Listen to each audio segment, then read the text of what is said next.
Today we're going to be putting early model RSX seats into my Honda CR-V, and I'm going to be showing you exactly how to do it. Now I'm going to be disconnecting the battery for this one just in case I trigger any codes that are attached to the seat, and also because I've got ground wiring attached to my amplifier. Once that's done, now we're going to disconnect 4 bolts, 2 at the back and 2 at the front. They're a 14mm bolt. To make things easier for doing the bolt that's facing upwards, slide your chair forward and you'll get space. Alright, now that all 4 bolts are disconnected, what you want to do is disconnect these 2 plugs there and that one there.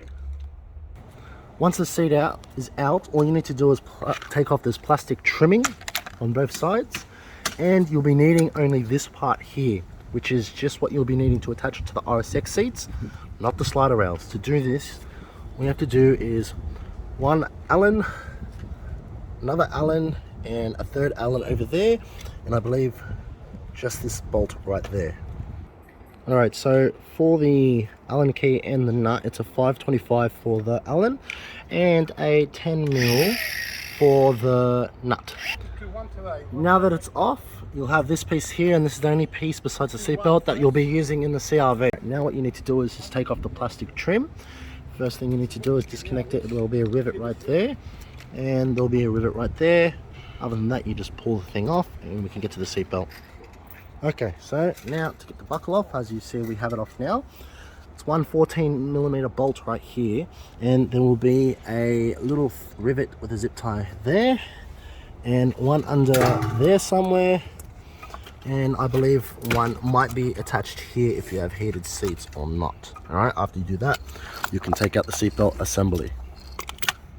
Okay, now so on the RSX part, this is the hardest thing you're going to do, is if you know how to grind, or if you can get someone to grind off the brackets, the factory brackets off the RSX mount, right? So there'll be 2 rivets, one there and one there, and then another one there, or vice versa. So there's only 3 on each side, as it is the same on the CR-V one. You're going to have to grind the welds off and punch the holes out if they haven't been punched with a drill or a hole puncher. Then basically it's just mounting up 3 bolts on each side to the RSX seat with your CR-V bottom mount, and that's pretty much it besides the seatbelt. Now we've got the CR-V bracket on. I've used custom bolts which screws straight into the actual bracket, 4 on each side. 1 hole didn't actually poke through on each side where 2 was supposed to be, but 4 should do it.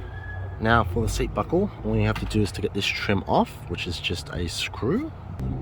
Then you'll disconnect 1 zip tie that connects there, and 1 that will connect over there. Then you just have to do 14mm bolt here and replace it with the belt buckle that attaches to the CR-V seat. Alright, so then you just have to poke that hole through there so you can easily, accessibly attach it whilst it's in the car.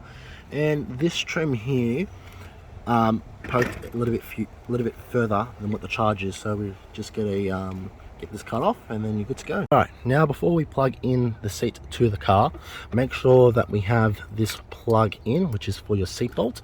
Presume this is for the heated seats, which will plug into the other plug on one side and then into the seat on the other.